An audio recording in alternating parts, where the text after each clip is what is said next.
بسم اللہ الرحمن الرحیم۔ السلام علیکم پیارے دوستو، میرے چینل سائیکولوجسٹ غلام مرتضی میں آپ سب کو خوش آمدید۔ آج کی اس خاص اور نایاب ویڈیو میں آپ دعا کی حقیقت اور دعا کس وجہ سے قبول نہیں ہوتی ان دو وجوہات کو بھی آپ جانیں گے، اور دعا کیسے قبول ہوتی ہے فوری طور پر، اس کے کون سے دو خاص راز ہیں اور کون سے دو خاص طریقے ہیں ان کے بارے میں بھی اسی ویڈیو میں آپ جانیں گے۔ لیکن سب سے پہلے جو لوگ ہم سے مراقبے کا اور لطائف کورس کے بارے میں پوچھتے ہیں، انہیں یہ میں بتاتا ہوں کہ یہ 1 مہینے کا کورس ہے اور اس کے شارٹ کورسز بھی شروع ہو چکے ہیں، تو کسی وقت بھی آپ واٹس ایپ پر رابطہ کر کے ان کو جوائن کر سکتے ہیں اور اپنے اندر روحانی قوت حاصل کر سکتے ہیں۔ دعا کیوں قبول نہیں ہوتی؟ دعا جب بات کی صورت میں ہوگی تو قبول نہیں ہوگی، اور دو کون سی چیزیں وہ میں آپ کو بتاتا ہوں۔ دعا کرنے میں اور بات کرنے میں فرق ہے۔ بعض اوقات ہم بات کر جاتے ہیں اور سمجھتے ہیں کہ یہ دعا ہے، ایسے نہیں ہوتا۔ دعا کے بارے میں حضرت علامہ اقبال رحمۃ اللہ علیہ نے فرمایا ہے کہ دعا جو دل سے نکلتی ہے، دعا وہی ہے نا جو دل سے نکلتی ہے، جو زبان سے نکل رہی ہے وہ کیا ہے؟ وہ تو بات ہے۔ دعا جو دل سے نکلتی ہے اثر رکھتی ہے، پر نہیں، طاقت پرواز مگر رکھتی ہے، اس سے کوئی پر نہیں ہوتے، لیکن اس کے اندر آٹومیٹکلی ایک پاور ہوتی ہے کہ جو آسمانوں کی طرف جاتی ہے، اللہ رب العزت کے پاس جاتی ہے، وہ دل کے ذریعے جاتی ہے۔ اسی طرح حضور علیہ الصلوۃ والسلام نے فرمایا کہ اس وقت تک دعا نہ مانگی جائے جب تک اس کی قبولیت کا یقین ہو، قبولیت کا یقین نہ ہو۔ ٹھیک ہے، اب دیکھیں وہ دو وجوہات کون سی ہیں جس کی وجہ سے آپ کی دعا رک جاتی ہے۔ پہلی چیز ہے، آپ یہ سمجھتے ہیں، اس بات کو مانتے ہیں کہ آپ کے معاملے کا حل جو ہے وہ اللہ تعالیٰ کے پاس ہے، اور جو چیز آپ نے لینی وہ بھی اللہ تعالیٰ کے پاس ہے، آپ کا ایمان ہے، تو پھر آپ دوسرے ہی لمحے مایوس ہو کے بیٹھ جاتے ہیں۔ اب مجھے یہ بتائیں، یہ تو دعا کے قوانین کے خلاف ہے کہ ایک آپ نے یہ کیا کہ آپ نے دعا مانگی، ساتھ ہی آپ مایوس ہو گئے۔ مایوسی کو اللہ تعالیٰ کہہ رہے ہیں کفر ہے، یعنی ایک طرف آپ کفر کرتے جا رہے ہیں اور دوسری طرف آپ چیز مانگتے جا رہے ہیں، تو کیا ہوگا؟ یہ تو بیلنس ہو جائے گا، یہ تو دعا قبول ہی نہیں ہوگی۔ تو ایک تو یہ چیز آپ کو چھوڑنی پڑے گی، یہ وجہ ہوتی ہے جس وجہ سے دعا قبول نہیں ہوتی۔ دوسری وجہ یہ ہوتی ہے کہ جب دل زندہ نہ ہو، کیونکہ دعا بھی آپ نے سنا ہے کہ دل سے نکلتی ہے، دل زندہ کیسے نہیں ہوتا؟ جب، یہ غور سے سنیے گا، کہ جب آپ کے ہاتھ گناہ کر رہے ہوں، پاؤں گناہ کر رہے ہوں، آنکھیں گناہ کر رہی ہوں، زبان گناہ کر رہی ہو، تو پھر کیا ہوتا ہے؟ دل مردہ ہو جاتا ہے۔ تو جب دل مردہ ہوگا گناہوں کی وجہ سے، تو تب بھی دعا قبول نہیں ہوگی۔ تو اب کیا کریں بھائی؟ دل کو پاک کر لیں۔ یہ پاک کیسے ہوگا؟ اس کا بڑا آسان طریقہ کار ہے۔ تو وہ جو طریقہ کار آپ کو میں بتاؤں گا، وہ جب آپ کریں گے دو طریقہ کار، تو فوری طور پر آپ کی دعا قبول ہوگی۔ آپ کو ایک چیز میں بتاتا ہوں، ہم تیسری کلاس میں تھے جب ایک واقعہ ہم پڑھتے تھے کہ 3 شخص تھے، وہ کسی جگہ جا رہے تھے پہاڑی علاقے سے، تو طوفان آیا تو وہ ایک غار کے اندر چلے گئے۔ تو جب وہ غار کے اندر جاتے ہیں تو اوپر سے ایک پتھر آیا بڑا سا، جو غار کے منہ کے آگے آ گیا، تو غار بند ہو گیا۔ اب یہ پریشان بیچارے کہ اب کیا کریں؟ انہوں نے بڑی کوشش کی ہٹانے کی، لیکن جو ہے نا وہ پتھر ٹس سے مس نہیں ہوا۔ تو ان میں سے ایک نے کہا یار ہم نہ دعا کرتے ہیں اور اپنے اچھے کاموں کا جو ہے نا وہ ساتھ وسیلہ بھی دیتے ہیں۔ تو انہوں نے کہا ٹھیک ہے، تو پہلے نے دعا کی کہ یا اللہ میں نے فلاں فلاں جو ہے نا یہ اچھا کام کیا تھا، تو اس کا وسیلہ، اس کے وسیلے سے جو ہے نا یہ اس پتھر کو ہٹا دو، نہیں تو ہم مر جائیں گے ادھر۔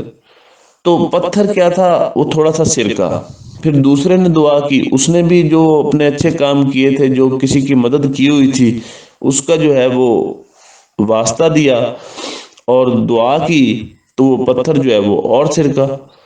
اسی طرح تیسرے نے بھی دعا کی اور اس نے جو کسی کی مدد کی ہوئی تھی یا کوئی اچھا کام کیا تھا اس کا وسیلہ دیا، اور دعا کی ساتھ تو جو ہے یہ پتھر بالکل ایک سائڈ پہ ہو گیا اور انہوں نے اللہ کا شکر کیا اور باہر نکل آئے۔ یہاں پر جو بات ہے وہ پہلا پوائنٹ ہے کہ دعا کیسے قبول ہوتی ہے، کہ جب بھی آپ اب دعا کریں تو دعا میں آپ نے اپنے اچھے کام جو کیے ہوئے ہیں، جو دوسروں کی مدد کی ہوئی ہے، وہ آپ نے ضرور شامل کرنی ہے، وہ ضرور بتانا ہے۔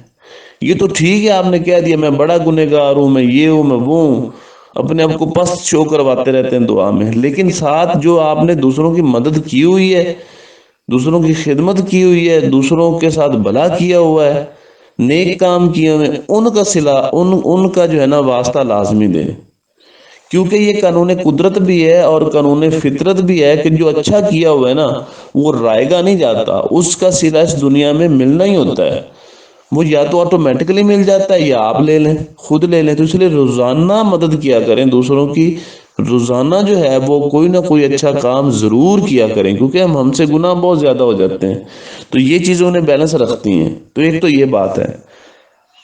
دوسری بات یہ ہے کہ ہم اپنے دل کو صاف کیسے کریں، دعا کو دل سے کیسے نکالیں، کیونکہ جسم تو گناہوں میں بھرا ہوا ہے، تو دل کو صاف کیسے کریں، دعا دل سے کیسے نکلے، تو وہ طریقہ کار میں بتاتا ہوں کہ وہ کرنے سے دل آپ کا زندہ ہو جائے گا، صاف ہو جائے گا، اور آپ کی دعا جو ہے وہ فوراً قبول ہوگی۔ تو ایک چیز تو پہلے والی ذہن میں رکھیں کہ اچھے کاموں کا دعا کے دوران جو ہے وہ وسیلہ دینا ہے، اور دوسرے نمبر پر استغفار کرنا ہے۔ دیکھیں استغفار اس کائنات کی بہت بڑی حقیقت ہے، بہت بڑی، ایک بہت بڑا راز ہے۔ استغفار پڑھنے والے پر جو استغفار کی روحانی مخلوق ہے نا وہ بھی استغفار کر رہی ہوتی ہے، یہ بھی ایک اس کا راز ہے۔ یعنی اگر آپ استغفار کر رہے ہیں نا تو اس عمل کی، اس اسم اعظم کی جو روحانی مخلوق ہے وہ آپ کے لیے بھی دعا کر رہی ہوگی کہ یا اللہ تعالیٰ اس بندے پر رحم کیا جائے، اس بندے کو معاف کیا جائے۔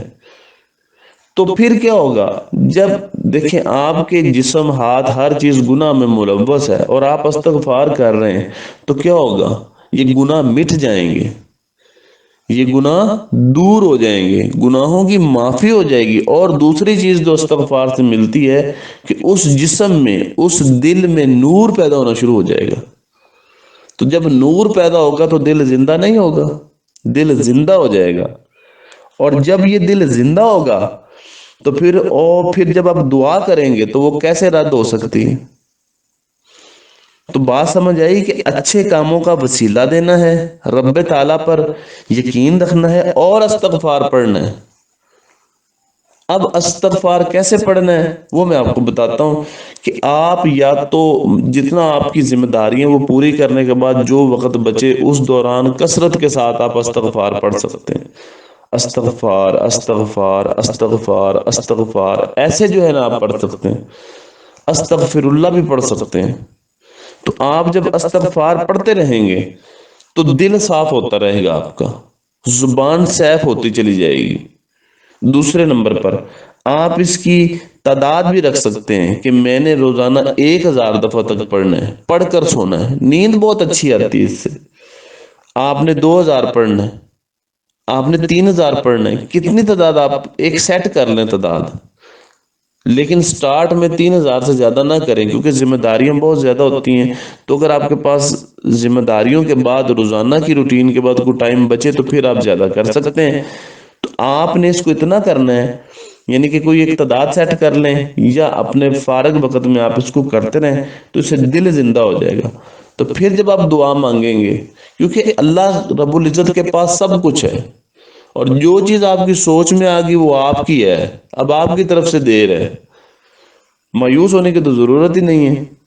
تو آپ نے اپنے اچھے کاموں کا وسیلہ دینا ہے اور استغفار کرنی ہے جس سے جسم اور دل صاف ہو جائیں گے، اور آپ کی دعا جو زمین و آسمان میں لٹکتی رہتی ہے وہ فوراً رب تعالیٰ کے پاس جائے گی اور فوری قبول ہو جائے گی۔ بلکہ روحانی مخلوق جب کہے گی اور آپ بھی کہہ رہے ہیں تو وہاں پر اس پہ اللہ کی خاص نظر ہوگی اور آپ کی دعا ضرور قبول ہوگی۔